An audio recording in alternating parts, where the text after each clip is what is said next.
Hello, my dear student of class 10th. Now, today we will discuss a new concept and with the new chapter. And chapter is chapter number 3, solution of simultaneous linear equation, which we will discuss today.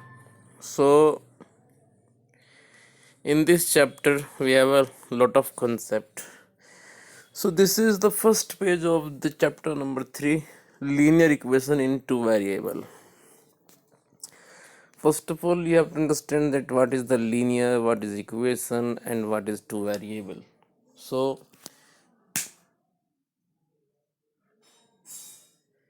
linear means in which the power is exactly 1, not less than 1, not more than 1.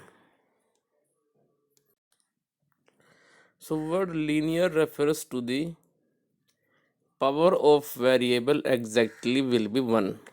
So write down the first line of this page. An equation of the form ax plus b equals to 0 where a is never equals to 0 is called a linear equation in one variable x. ax plus b equals to 0 ये अपने आप में equation है क्योंकि यहाँ पे equal sign है, पहली बात। दूसरी, ये एक सिंगल वेरिएबल x में है। तीसरा, ये अपने आप में लीनियर है। क्यों? क्योंकि यहाँ पे जो वेरिएबल x यूज़ किया गया है उसकी पावर एग्जैक्टली 1 है। सो ax plus b equals to 0 is a linear equation in one variable. Clear? And where a is not equals to 0. But now we have studied linear equation in two variable which are of the form ax plus by plus c equals to 0. लेकिन हमें तो यहाँ पे जो equation discuss करनी है वो discuss करनी है टू वेरिएबल में। ax plus b equals to 0 ये अपने आप में लीनियर इक्वेशन है लेकिन एक वेरिएबल x में है।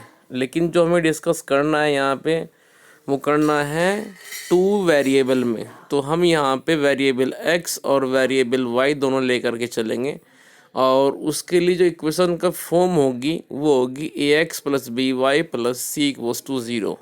ठीक है। And remember that a is never equals to 0, b is never equals to 0। So ax plus b y plus c equals to 0 is the linear equation in two variable x and y. Clear? So for example we have some examples like this 2x plus 3y equals to 6 and under root 5 u minus 2v equals to 7, 5 upon 3a plus 1 upon 7b equals to 5 are linear equation in two variable. Clear? So ध्यान रखना है आपको कि linear equation का मतलब है जिसमें variable की पावर एग्जैक्टली 1 होगी और इन टू वेरिएबल का मतलब है कि वहाँ पे जो वेरिएबल यूज़ किए जाएंगे वो एग्जैक्टली टू वेरिएबल एक्स और वाई होंगे और आप निकाल लेंगे उन दोनों वेरिएबल एक्स वाई की वैल्यू। क्लियर? तो चलिए डिस्कस करते हैं आगे। Simultaneous linear equation in two variable, तो इस बात को समझिए आप। Simultaneous, now we will discuss the heading. Second heading is simultaneous linear equation in two variable. And simultaneous linear equation में क्या होता है कि आपको दो linear equation एक साथ मिलती हैं, means pair. So a pair of linear equation in two similar variable, दोनों में वेरिएबल भी सिमिलर होंगे। जैसे कि सपोज फर्स्ट इक्वेशन के अंदर दो वेरिएबल एक्स वाई हैं तो सेकंड के अंदर भी दो वेरिएबल एक्स वाई होंगे। ऐसा नहीं कि भाई एक इक्वेशन में वेरिएबल एक्स वाई हो गए दूसरी में यू और वी हो गए। So a pair of linear equation in two similar variable is said to be form a system of linear equation। और नीचे एग्जाम्पल दिया है। फर्स्ट एग्जाम्पल है 2x plus 5y equals to 7 and 3x minus 2y equals to 3। Second example है 3u plus 5v equals to -1 and 4u minus 3v equals to 2। ठीक है। तो ध्यान रखें, एक ऐसा पेयर जिसमें आपको एक साथ दो वेरिएबल में दो इक्वेशन मिलेंगी उसको बोलते हैं हम simultaneous linear equation in two variable. ये जो आप देख रहे हैं ये दो पेयर हैं, एक पेयर एक्स वाई वेरिएबल में है तो दूसरा पेयर यू और वी वेरिएबल में है। और इनको बोलते हैं simultaneous linear equation. Now third heading is homogeneous linear equation in two variable. Equation of the form a1x plus b1y equals to 0 and a2x plus b2y equals to 0 are called homogeneous linear equation in two variable। एक ऐसा pair जो आपको दिया जाएगा, जैसे कि नीचे example देखिए। दरअसल जो ऊपर एग्जाम्पल लिखा हुआ है इसमें क्या होता है होमोजेनियस इक्वेशन में, होमोजीनियस में और साइमल्टेनियस लीनियर इक्वेशन में एक डिफरेंस है। डिफरेंस ये है कि साइमल्टेनियस लीनियर इक्वेशन में जो राइट हैंड साइड है वहाँ पे कोई ना कोई एक कांस्टेंट वैल्यू होती है, लेकिन होमोजीनियस में राइट हैंड साइड ज़ीरो होती है। जैसे कि 5x minus 3y equals to 0 और 2x plus 5y equals to 0, दोनों इक्वेशन में जो राइट हैंड साइड है वो अपने आप में ज़ीरो है। Clear? So these are homogeneous linear equation in two variable। Clear? तो इस तरह से आप ध्यान रखें कि कुल मिलाकर के एक ऐसा पेयर जो वेरिएबल x और y में दिया जाएगा और जिनके अंदर जो राइट हैंड साइड है वो ज़ीरो होगी, उसको बोलते हैं homogeneous linear equation in two variable. Clear? जैसे कि 5x minus 3y equals to 0 और 2x plus 5y equals to 0 is called a homogeneous linear equation in two variable. क्योंकि इन दोनों इक्वेशन में जो राइट पार्ट है, मींस जो राइट हैंड साइड है दोनों इक्वेशन में, वो अपने आप में ज़ीरो है। So these are the example of homogeneous linear equation in two variable. ठीक है, चलिए आगे डिस्कस करते हैं। Next page. In this chapter we will discuss. So in इस चैप्टर के कुल मिला करके हमारे पास में 3 पार्ट हैं, और फर्स्ट पार्ट है अपने आप में to solve two simultaneous linear equation in two variable. हमें एक साथ एक पेयर दिया जाएगा, वेरिएबल 2 होंगे x और y, बोलेंगे कि भाई x निकालिए y निकालिए। तो x और y निकालने के लिए उन इक्वेशन से हमारे पास में 4 मेथड है। पहला मेथड है ग्राफिकल जो आप देख रहे हैं, दूसरा है एलिमिनेशन, तीसरा है सब्स्टिट्यूशन और चौथा है क्रॉस मल्टीप्लिकेशन। सो जब आपको एक सिस्टम दिया जाएगा, सिस्टम से मतलब क्या है, जब आपको इक्वेशन 2 दी जाएंगी 2 वेरिएबल में, तो उनको सोल्व करके आपको x और y निकालना पड़ेगा। और हमारे पास में 4 मेथड हैं, ग्राफिकल, एलिमिनेशन, सब्स्टिट्यूशन और क्रॉस मल्टीप्लिकेशन। ठीक है, सो ये हुआ इस चैप्टर में first part. Second part B पे आइए। We shall also learn to apply the concept of linear equation into variable in different word problem। हमें इस चैप्टर में कुछ वर्ड प्रॉब्लम दी जाएंगी और उन वर्ड प्रॉब्लम को हम 2 वेरिएबल एक्स वाई लेकर के सॉल्व करेंगे। मतलब उस पैराग्राफ को पढ़ने के बाद हम बनाएंगे वहाँ से 2 लीनियर इक्वेशन। और तीसरा पार्ट होगा इस चैप्टर में कंडीशन फॉर कंसिस्टेंसी और सॉल्वेबिलिटी एल्जेब्रिकली। इसमें क्या होता है, जो सी पार्ट में बताया मैंने आपको, सी पार्ट में हमें एक सिस्टम दे दिया जाएगा। सिस्टम मतलब हमें 2 इक्वेशन दे दी जाएंगी और वो पूछेंगे आपसे कि भाई इसको आप सोल्व मत कीजिए, सोल्व किए बिना ही बताइए कि भाई इसका आंसर आएगा या नहीं आएगा। ठीक है, आंसर आएगा उसको बोलते हैं कंसिस्टेंसी, और नहीं आएगा तो उसको बोलते हैं इनकंसिस्टेंसी। तो हमें कंसिस्टेंसी और इनकंसिस्टेंसी चेक करनी होती है सी पार्ट में। तो कुल मिला के जो चैप्टर है आपका, चैप्टर नंबर 3, वो इन 3 पार्ट्स में डिवाइड है। सबसे पहला पार्ट क्या है कि आप एक सिस्टम को with the help of 4 methods solve करना सीखेंगे। हम यहाँ पे आपको पहले ये समझाएंगे कि कैसे आप एक सिस्टम को सोल्व कर सकते हैं with the help of graphical method, with the help of elimination method, with the help of substitution method, with the help of cross multiplication method. Method 4 हैं सोल्व करने के लिए, लेकिन आंसर सेम आता है। ऐसा नहीं कि भाई मेथड बदलेंगे तो आंसर भी चेंज हो जाएगा। सो कुल मिला के जो चैप्टर नंबर 3 है वो 3 पार्ट्स में डिवाइड है। सबसे पहले तो आप जो इक्वेशन आपको दी जाएंगी उनको सोल्व करना सीखेंगे with the help of these 4 methods. दूसरा पार्ट आपके पास में ये है कि भाई आपको वर्ड प्रॉब्लम दी जाएंगे, उन वर्ड प्रॉब्लम को आप पढ़ेंगे, समझेंगे, 2 वेरिएबल लेकर के चलेंगे और उनको आप कन्वर्ट करेंगे एक इक्वेशन की फॉर्म में, फिर उन इक्वेशन को आप सोल्व करेंगे जहाँ से आपको उन दो वेरिएबल एक्स और वाई की वैल्यू मिलेगी। और लास्ट पार्ट है कि आपको सोल्व नहीं करना है सिस्टम को, आपको मेथड कोई भी फॉलो नहीं करना है। जो अबव 4 मेथड आपको मैंने समझाए हैं, graphical, elimination, substitution, cross multiplication, आपको इनकी हेल्प नहीं लेनी है और इनकी हेल्प लिए भी नहीं बताना है कि भाई सिस्टम का आंसर आएगा या नहीं आएगा। मीन्स सिस्टम अपने आप में कंसिस्टेंट होगा या फिर इनकंसिस्टेंट होगा। कंसिस्टेंसी का मतलब होता है कि आंसर आ रहा है और इनकंसिस्टेंसी का मतलब होता है कि आंसर नहीं आ रहा है।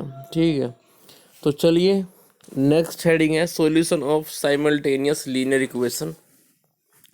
और इसमें क्या होगा, a pair of value of x and y satisfying both equation is called the solution of system.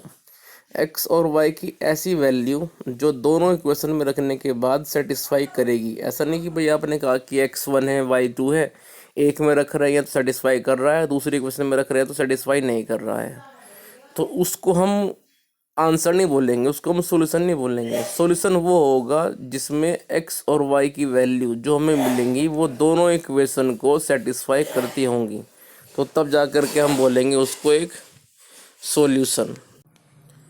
So second heading है solution of system of simultaneous equation. इसमें क्या होगा, आपको एक पेयर दिया जाएगा, पेयर दिया जाएगा दो वेरिएबल में एक्स और वाई में, और उसको हमें सोल्व करना है। तो कुल मिला के ध्यान रखें, एक्स और वाई की ऐसी वैल्यू जो दोनों इक्वेशन को सेटिस्फाई करेंगी उनको हम बोलेंगे solution of the system of simultaneous equation. So system of simultaneous equation जो होता है उसका मे और may not have a solution, उसका आंसर हो भी सकता है और नहीं भी। इधर अ यूनिक सॉल्यूशन, उसका एक यूनिक सॉल्यूशन हो सकता है, और इनफाइनाइटली मैनी सॉल्यूशन, उसके आंसर इनफाइनाइटली हो सकते हैं। And last one is no solution, हो सकता है कि उसका एक भी आंसर ना हो। तो कुल मिलाकर के ये हमारे पास में 4 सिचुएशन हैं। जब एक सिस्टम को सोल्व करेंगे तो वहाँ पे ये इन चारों कंडीशन में से कोई ना कोई कंडीशन बन सकती है, या तो आंसर यूनिक आएगा, या फिर उसका कोई भी आंसर नहीं आएगा, या फिर उसके आंसर आ जाएंगे इनफाइनाइटली सॉल्यूशन। चलिए उसके बाद में लास्ट हेडिंग है कंसिस्टेंट सॉल्यूशन। कंसिस्टेंट सॉल्यूशन का मतलब होता है कि जब आप एक सिस्टम को लेके चले, मैं बार बार सिस्टम वर्ड यूज़ कर रहा हूँ, सिस्टम का मतलब सिर्फ आप ये समझें कि जब आपके पास में दो इक्वेशन हैं, जैसे कि x + y = 5 और x + 2y = 7, ठीक है, तो कुल मिलाकर के इन दोनों इक्वेशन को हम बोल रहे हैं फिलहाल सिस्टम। कभी आप सिस्टम वर्ड से कंफ्यूज रहे हैं। जब एक सिस्टम आप लेके चलेंगे और उस सिस्टम का एक अपने आप में आंसर आए, समझ में आ रहा है ना, सिस्टम आप लेके चले और उसका आपको आंसर मिले। अब आंसर दो तरह से मिलते हैं, या तो आंसर मिलेगा यूनिक या फिर आंसर मिलेंगे इनफाइनाइट। तो हमें आंसर मिलने से मतलब है, क्लियर, आंसर हमें मिले इनफाइनाइट या फिर आंसर हमें मिले यूनिक, हमें आंसर मिलने से मतलब है, तो हम सिस्टम को बोल देंगे भाई ये कंसिस्टेंट है। लेकिन जब हमें एक भी आंसर नहीं मिल रहा है, ठीक है, तो हम उस केस में बोलेंगे कि भाई सिस्टम का जो सिस्टम है अपने आप में वो इनकंसिस्टेंट है। क्लियर, तो ये बात आप याद रखें। कुल मिलाकर आपको सिर्फ इतना ध्यान करना है कि जब आपको एक सिस्टम दिया जाएगा उस सिस्टम को आप लेके चलेंगे, सोल्व करेंगे, आंसर यूनिक आए या फिर इनफाइनाइट आए, आपको लिखना है सिस्टम इज़ कंसिस्टेंट। लेकिन जब आप एक सिस्टम को लेके चले हैं, आपने मेहनत की, आपने मेथड अप्लाई किया, उन 4 मेथड में से आपने मेथड एक अप्लाई किया, कौन से मेथड थे 4? वो ग्राफिकल, एलिमिनेशन, सब्स्टिट्यूशन और क्रॉस मल्टीप्लिकेशन। तो जब आपने उन चारों में से एक मेथड अप्लाई किया और आंसर निकाला, आंसर आपका या तो यूनिक आता है या फिर आता है इनफाइनाइटली मैनी सॉल्यूशन, तो हम बोलेंगे भाई सिस्टम कंसिस्टेंट है। लेकिन बाय द वे यदि आंसर एक भी नहीं आ पाया तो आपको बोलना पड़ेगा सिस्टम इज़ इनकंसिस्टेंट। तो चलिए फर्स्ट हेडिंग है इस पेज पर, inconsistent solution. A system of simultaneous linear equation is said to be inconsistent if it has no solution. मतलब आप सिस्टम को लेके चले हैं, आपने मेथड अप्लाई किया, मेहनत की, लेकिन वो कोई आंसर नहीं मिला, तो बोलना पड़ेगा सिस्टम इज़ इनकंसिस्टेंट। क्लियर। तो दो वर्ड हैं, कंसिस्टेंट और इनकंसिस्टेंट। कंसिस्टेंट तब है जब आंसर यूनिक आए या फिर आंसर आए बहुत सारे, मीन्स इनफाइनाइट। और इनकंसिस्टेंट का मतलब तब है जब आपका सिस्टम का कोई भी आंसर ना आए, मीन्स नो सॉल्यूशन। क्लियर। चलिए नीचे नोट में दो बातें लिखी हैं, ध्यान से पढ़िए उस बात को आप। तो फर्स्ट बात देखिए आप वहाँ पे, every linear equation in two variable has infinitely many solution. यदि हमें एक लीनियर इक्वेशन दी हुई है केवल एक, तो उसके आंसर बहुत सारे होते हैं।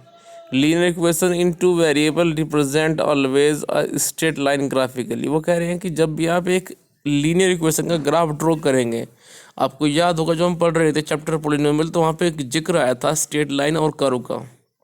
तो मैंने आपको वहाँ समझाया भी था कि जब आपके पास में एक इक्वेशन होती है लीनियर इक्वेशन, तो उसका जब भी आप ग्राफ ड्रॉ करेंगे तो वो अपने आप में एक स्ट्रेट लाइन आएगा। ठीक है। सो जब आपके पास में कोई इक्वेशन होती है लीनियर फॉर्म में और उसका ग्राफ आप ड्रॉ करते हैं तो हमेशा आपको मिलता है एक स्ट्रेट लाइन। चलिए आगे, graphical representation of linear equation, there will be two straight line both to be considered together. हमें हमेशा दो स्ट्रेट लाइन मिलेंगी और उन स्ट्रेट लाइन को हम ग्राफ पे शो करेंगे। तो जब ग्राफ पे शो करेंगे तो नीचे हमें यहाँ पे तीन ग्राफ दिए गए हैं। Graphical representation of linear equation, इसमें क्या होगा, आपको पास में जो लीनियर इक्वेशन दी जाएंगी दो, उसको आप ग्राफ पे जब रिप्रेजेंट करेंगे, जैसा आप क्लास 9th में करते थे, 9th में ग्राफिकल रिप्रेजेंटेशन होता था, क्लास 10th में भी होगा। बस दोनों में एक डिफरेंस ये होगा कि 9th में आपके पास में केवल एक लीनियर इक्वेशन थी। क्लास 9th में क्या था कि भाई हमने आपसे कहा कि भाई x+2y=4, तो आपने उसको ग्राफ पे रिप्रेजेंट कर दिया। हमने आपसे कहा कि भाई 2x+3y=5, तो आपने उसको ग्राफ पे रिप्रेजेंट कर दिया। लेकिन क्लास 10th में आपको मिलेंगी एक क्वेश्चन के अंदर दो लीनियर इक्वेशन, समझ में आया कुछ? तो आप क्या करेंगे, उन दोनों को ग्राफ पे रिप्रेजेंट करेंगे। तो जब ग्राफ पे रिप्रेजेंट करेंगे तो नीचे की तरफ तीन फिगर बनी हुई हैं, ध्यान से देखिए आप, बॉटम ऑफ द पेज।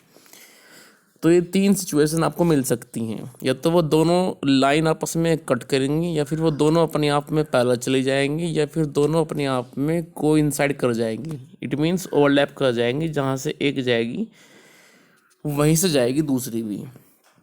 तो कुल मिलाकर के जब आप ग्राफ ड्रॉ करेंगे तो आपको इन तीन सिचुएशन में से कोई भी सिचुएशन मिल सकती है, या तो वो दो स्ट्रेट लाइन उन इक्वेशन के रिगार्डिंग जो आपको दी हुई हैं आपस में करेंगी इंटरसेक्ट, और जब आपस में करेंगी इंटरसेक्ट तो जिस पॉइंट पर करती हैं इंटरसेक्ट उसको बोलते हैं यूनिक पॉइंट, यानी कि हमें आंसर मिल चुका है और सिस्टम बनेगा यहाँ से कंसिस्टेंट और आंसर विल बी यूनिक। लेकिन जब दोनों लाइन आपस में एक दूसरे के पैरेलल चली जाएंगी, तो जब दोनों लाइन आपस में एक दूसरे के पैरेलल चली जाएंगी तो इस केस में क्या होगा कि हमें कोई भी आंसर नहीं मिलेगा। देखो आंसर कब मिलता है, आंसर हमें तब मिलेगा जब दोनों लाइन आपस में या तो कट करें या फिर ओवरलैप कर जाएं। लेकिन इस मिडिल केस में, केस नंबर जो 2 बना हुआ है, जो फिगर बनी हुई है सेकंड, इसमें हमें कोई भी आंसर नहीं मिलेगा क्योंकि दोनों लाइन आपस में चली गई parallel like a railway track. So system is inconsistent. मैंने बताया था आपसे कि जब सिस्टम का आंसर यूनिक हो या फिर बहुत सारे हों तो उसको बोलते हैं कंसिस्टेंट। सो फर्स्ट केस में सिस्टम कंसिस्टेंट है, थर्ड केस में सिस्टम कंसिस्टेंट है, लेकिन सेकंड केस में, सेकंड ग्राफ में सिस्टम कंसिस्टेंट नहीं है, इनकंसिस्टेंट है। ठीक है।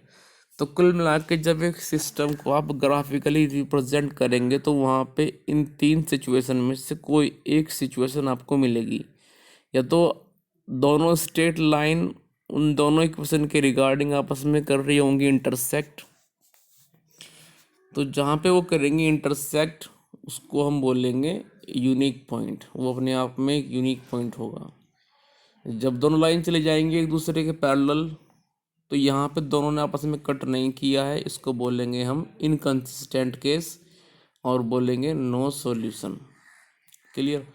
उसके बाद जब दोनों लाइन एक दूसरे को ओवरलैप करती हुई चली गई हैं, आप देख रहे हैं जब दोनों लाइन एक दूसरे को ओवरलैप करते हुए चली गई हैं तो इस केस में हमारे पास में इस केस में हमारे पास में आंसर आएगा infinite.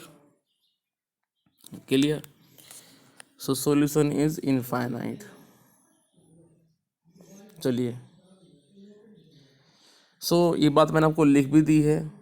There will be two straight line both to be consider together, दोनों एक साथ लेके चलेंगे। We know that two line in the plane means graph, only one of the following three possibilities can happen. तो नीचे जो तीन possibilities हैं उनमें से कोई एक हो सकती है। The two lines will intersect at one point, वो दो लाइन एक दूसरे को कट करेंगी किसी एक सिंगल पॉइंट पे। The two lines will not intersect, that is they are parallel, हो सकता है कि वो दोनों आपस में एक दूसरे को इंटरसेक्ट ना करें और वो पैरेलल चली जाएं। The two lines overlap each other, हो सकता है कि वो दोनों लाइन एक दूसरे को ओवरलैप कर लें। And that is they are consistent, तो आंसर सिस्टम बनेगा अपने आप में कंसिस्टेंट। क्लियर? चलिए आगे चलते हैं। हम अब फर्स्ट मेथड ग्राफिकल डिस्कस करेंगे, उसके बाद में elimination, then substitution, then cross multiplication. ये चार मेथड किसी भी सिस्टम का आंसर निकालने के लिए यूज़ किए जाते हैं।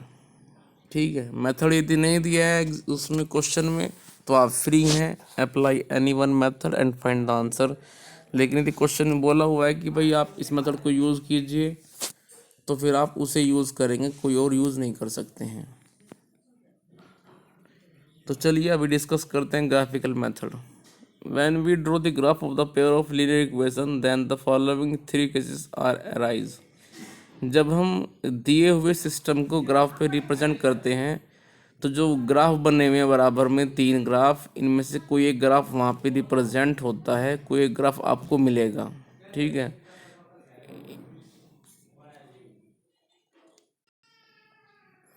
So case number one, if both the line intersect at a common point P. बराबर में ग्राफ देखिए आप और ग्राफ में देखिए कि दोनों लाइन एक दूसरे को कट कर रही है पॉइंट पी पर। So if both the line intersect at a common point P then the coordinate of the point P gives the unique solution. तो तब जो ये पॉइंट पी है इसका निकालेंगे हम एक्चुअल पोजीशन क्या है, ग्राफ से करेंगे रीड आउट इस पॉइंट पी की पोजीशन, इस पॉइंट पी कोऑर्डिनेट। और कोऑर्डिनेट जब हम लिखते हैं तो उसमें पहला पार्ट होता है एक्स, दूसरा होता है y, means abscissa and ordinate. First part is abscissa which belongs to the x and second part is ordinate which belongs to the y. So if both the line intersect at a common point P, then we have to read out the actual position of point P and which will provide us a unique solution. Clear? In case number 2, if the graph of the both line overlap each other, means coincident line, then the given pair has consistent infinitely common point of both line. So it has infinitely many solution.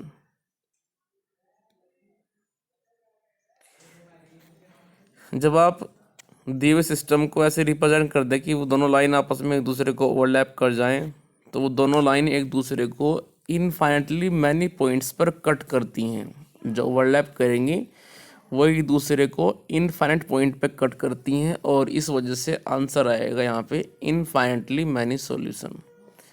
Case number 3, if the graph of two lines are parallel. मान लीजिए आपको system दिया था हमने और system को आपने draw किया और ड्रॉ करने के बाद में आपको मिलती है पैरेलल लाइन, तो तब उस केस में हमारे पास में कोई भी कॉमन पॉइंट नहीं है, कोई भी उसका आंसर नहीं है। So system is inconsistent and we have no solution. ठीक है, चलिए आगे example. Check whether the pair of equation 2x plus y minus 6 equals to 0 and 4x minus 2y minus 4 equals to 0 is consistent। हमें check करना है कि भाई क्या ये 2x plus y minus 6 equals to 0 और 4x minus 2y minus 4 equals to 0 consistent है या नहीं है। हमें चेक करना है कि ये पेयर अपने आप में कंसिस्टेंट है या नहीं है, और यदि है तो आप उसको ग्राफिकली सॉल्व कीजिए और आंसर निकालिए। तो सबसे पहले क्या किया हमने, क्लास 10th की तरह से जो दोनों इक्वेशन दी हुई हैं उनके रिगार्डिंग हमने पॉइंट टेबल को बना लिया। पॉइंट टेबल आप देख रहे हैं नीचे क्वेश्चन में, 2x plus y minus 6 equals to 0, so y equals to 6 minus 2x। यहाँ पे रखिए आप x की वैल्यूज़ और निकालिए y की different values. Clear. So point table बन गई। पॉइंट टेबल बनने के बाद हमने स्ट्रेट लाइन को बनाया और दोनों स्ट्रेट लाइन दोनों इक्वेशन के रिगार्डिंग जो हमें मिली हैं ग्राफ के ऊपर वो कट कर रही हैं पॉइंट P पर, और पॉइंट P की जो पोजीशन है वो फिलहाल 2 है, क्योंकि पॉइंट P से हम डालेंगे दो परपेंडिकुलर, एक एक्स एक्सिस पे एक वाई एक्सिस पे। तो जो डाल रहे हैं परपेंडिकुलर एक्स एक्सिस पे वो एक्चुअली पोजीशन 2 है, डाल रहे हैं परपेंडिकुलर बराबर में वाई एक्सिस पे, वहाँ पे भी y एग्जैक्टली 2 ही है। So x equals to 2 and y equals to 2 is the solution of the given system. ठीक है। इसी तरह से हमने एग्जाम्पल 2 नीचे एक एग्जाम्पल आपको और दिया है। Check whether the following equation x plus 3y equals to 6 and 2x minus 3y equals to minus 12 is consistent. यदि कंसिस्टेंट है तो फिर इनका आंसर ही बताइए। तो सबसे पहले हमने क्या किया, इन दोनों इक्वेशन के रिगार्डिंग हमने दो पॉइंट टेबल तैयार की। आप देख रहे हैं एक लेफ्ट में एक राइट में। लेफ्ट में तैयार की है x plus 3y equals to 6 के लिए, यहाँ से हमने निकाली फिर फटाफट y की वैल्यू, और y की वैल्यू आती है 6 माइनस एक्स अपॉन 3। अब यहाँ पे x की वैल्यू रखी है, y की वैल्यू को निकालिए। इसी तरह से 2x minus 3y was to 12, यहाँ से मैंने फिर निकाली y की वैल्यू, वो आती है 12 minus 3x upon 12 minus 2x upon minus 3। अभी आप यहाँ पे x की वैल्यू को रखते जाइए, y निकालते जाइए। तो कुल मिला करके दोनों स्ट्रेट लाइन एक दूसरे को, ध्यान से देखिए, दोनों स्ट्रेट लाइन एक दूसरे को 6,0 पर इंटरसेक्ट कर रही हैं। So x equals to 6 and y equals to 0 is the solution of this simultaneous linear equation. Clear. अभी आज की वीडियो में हम इतने रखते हैं, बाकी हम डिस्कस करेंगे फिर नेक्स्ट वीडियो में। ठीक है, ये पेज हमें डिस्कस करना है नेक्स्ट वीडियो में, फिर ये पेज डिस्कस करना है 2, बस ये 2 पेज हमें डिस्कस करने हैं नेक्स्ट वीडियो में। मैंने इन सब पेजेस की PDF आपके ग्रुप में सेंड कर दी है, जिसको आप देख सकते हैं और अपनी कॉपी के अंदर लिख सकते हैं। तो जितना भी आपको डेली वर्क मिलता जा रहा है उसको आप अपनी कॉपी में अंदर नोट डाउन करते रहें। डेली का वर्क डेली करें, उसको आप फ्यूचर पे छोड़ के ना चलें। क्लियर। सो सीक्वेंस पेज नंबर 55 आज हमने आपको डिस्कस कराया, 56, देन 57, देन 58 एंड देन 59। तो कुल मिला करके हमने पेज डिस्कस किए इस वीडियो में, और बाकी हम डिस्कस करेंगे फिर नेक्स्ट वीडियो में। क्लियर। तो अपना डेली वर्क करते रहें। कोई प्रॉब्लम आ रही है किसी क्वेश्चन में, किसी कंसेप्ट में कोई क्लियर नहीं हुआ है तो उस कंसेप्ट को लिखिए, व्हाट्सएप कीजिए, कॉल कीजिए, सभी के पास मेरा नंबर अवेलेबल है, लेकिन अपनी क्वेरी को पूछिए। It's your duty and then I will provide you a solution, that is my duty. Clear। चलिए।